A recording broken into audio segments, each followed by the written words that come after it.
Hi to all.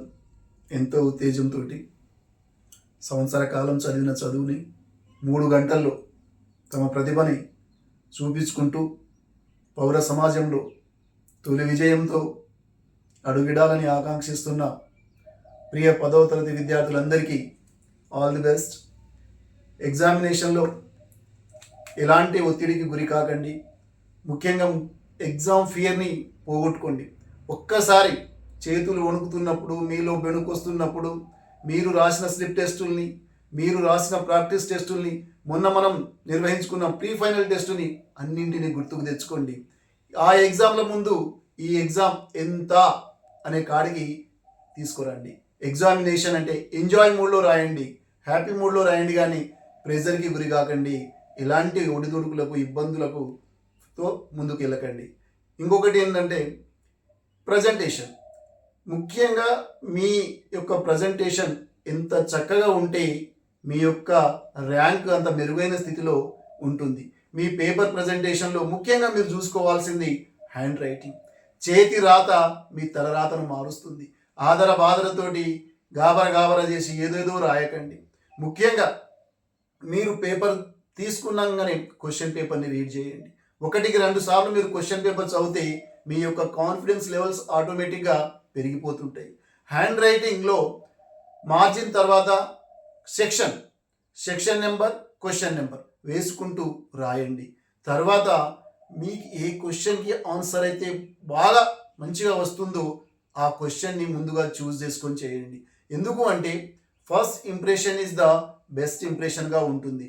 కాబట్టి next ఏంటంటే పెన్నులు మీరు యూజ్ చేసేటప్పుడు చాలా పెన్నులు రకరకాలుగా తీసుకెళ్తుంటారు, స్కెచ్లు తీసుకెళ్తుంటారు. అవన్నీ కాకుండా బ్లూ అండ్ బ్లాక్ పెన్నులు తీసుకోండి. సాధ్యమైతే మీకు ఇష్టం బ్లూ పెన్తో రాయండి, బ్లాక్ పెన్తో అండర్లైన్ చేయండి. రెడ్ పెన్ మాత్రం ఎట్టి పరిస్థితుల్లో యూజ్ చేయకండి. తర్వాత వచ్చేసి మీ యొక్క పేపర్ ప్రజెంటేషన్లో రిలేటెడ్ కీవర్డ్స్ని ప్రజెంట్ చేయండి. క్వశ్చన్కి రిలేటెడ్గా ఉన్న కీవర్డ్స్ ఉంటాయి. ఆ కీవర్డ్స్ వచ్చేటట్టు మీరు ఎగ్జామినేషన్ ప్రజెంటేషన్ చేస్తే మీ యొక్క స్కోరింగ్ బాగా ఉంటుంది. ఎందుకంటే ఎగ్జామినేషన్ తర్వాత మీ పేపర్ దిద్దుబాటు కార్యక్రమంలో కీ పేపర్ ప్రకారమే మీకు మార్క్స్ అనేటివి అలాట్ అవుతుంటాయి. కాబట్టి కీ పాయింట్స్ని, కీవర్డ్స్ని మర్చిపోకండి. ఎక్కడన్నా స్లైడ్గా తప్పుపోతే ఒక లైన్ ఇట్లా పైన గీయండి తప్ప దాన్ని ఎక్కువగా చేయకండి, హైలైట్ చేయకండి. దాని తప్పుని చిన్న లైన్ గీసేసేయండి. ముఖ్యంగా ఏంటంటే మీ పేపర్ ప్రజెంటేషన్లో ముఖ్యమైన పార్ట్ ఏంటంటే క్లీన్ అండ్ క్లియర్. ఎంత క్లీన్ అండ్ క్లియర్గా మీ పేపర్ ఉంటే మీ యొక్క స్కోరింగ్ అంత రేంజ్లో పెరుగుకుంటూ పోతుంటుంది. తర్వాత వచ్చేసి టైం మేనేజ్మెంట్లో ముఖ్యంగా వచ్చిన క్వశ్చన్ని ప్రొలాంగ్ చేస్తూ దాన్నే రాసుకుంటూ పోయారనుకోండి, ఇంకా మిగతా క్వశ్చన్స్కి అటెంప్ట్ చేయడానికి సమయం సరిపోదు. కాబట్టి మీరు చేయాల్సిన ముఖ్యమైన ఏంటంటే వెయిటేజ్ ప్రకారం వెళ్ళండి.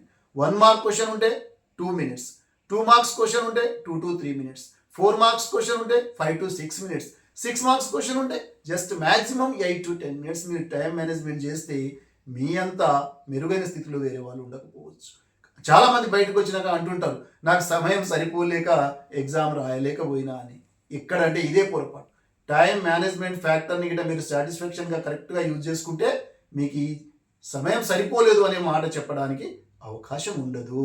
తర్వాత వచ్చేసి ఏంటంటే టైం మేనేజ్మెంట్లో చివరి సమయంలో కూడా మనం ఎగ్జామ్ ప్రజెంటేషన్ అయిన తర్వాత ఎవరో ఒకరిద్దరు ముందుకు లేస్తే ఇంకా సమయం అయిపోయిందేమో అని ఆ గాబరా చేస్తూ ఆదరగా పేపర్ టై చేయడం ఇవి చేస్తుంటాం.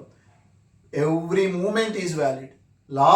చివరి క్షణం వరకు మీరు దాన్ని విలువైందిగానే భావించాలి. ఎగ్జామినేషన్ మీ ప్రజెంటేషన్ అంతా రాసిన తర్వాత ఒక్కసారి మీరు పేపర్ని ఫస్ట్ క్వశ్చన్ నుంచి చివరి వరకు ఒక్కసారి పరిశీలన చేసుకోండి. ఎక్కడైనా నంబర్స్ మర్చిపోయారేమో, సెక్షన్ నెంబర్ కానీ క్వశ్చన్ నెంబర్ కానీ ఎక్కడైనా మర్చిపోయి ఉంటే ఒక్కసారి చెక్ చేసుకోవాలి. ఇది very very important factor in our examination mode. తర్వాత వచ్చేసి ఏంటంటే ముఖ్యంగా ప్రతి ఒక్కరు చేయాల్సింది ఏంటంటే ఎగ్జామినేషన్ హాల్లో ఇన్విజిలేటర్లకి ఎట్టి పరిస్థితుల్లోని ఇబ్బందులు కలిగించే పరిస్థితుల్లో మనం పోవద్దు. ఎంత మంచిగా, ఎంత నీట్గా, డిసిప్లైన్గా ఉంటే మన మనస్సు కూడా అంత ప్రశాంతంగా ఉంటుంది. కాబట్టి మీరు మీ యొక్క ఎగ్జామినేషన్ ప్రజెంటేషన్ని మంచి పాజిటివ్ వేలో రాయండి. పాజిటివ్ మైండ్తో ఉంటే మీలో హ్యాపీ హార్మోన్స్ రిలీజ్ అయ్యి మీలో ఉత్తేజాన్ని కలిగిస్తాయి. నెగిటివ్ ఎట్టి పరిస్థితుల్లోనూ ఆలోచన చేయకండి. కాబట్టి మీరు బెస్ట్ ఆఫ్ లక్ మీకు చెప్పుకుంటూ మీరు మంచి ప్రతిభను చూపిస్తారని ఆశిస్తూ మరోమారు మీకు అందరికీ అభినందనలు. Wish you all the best to my dear 10th class students.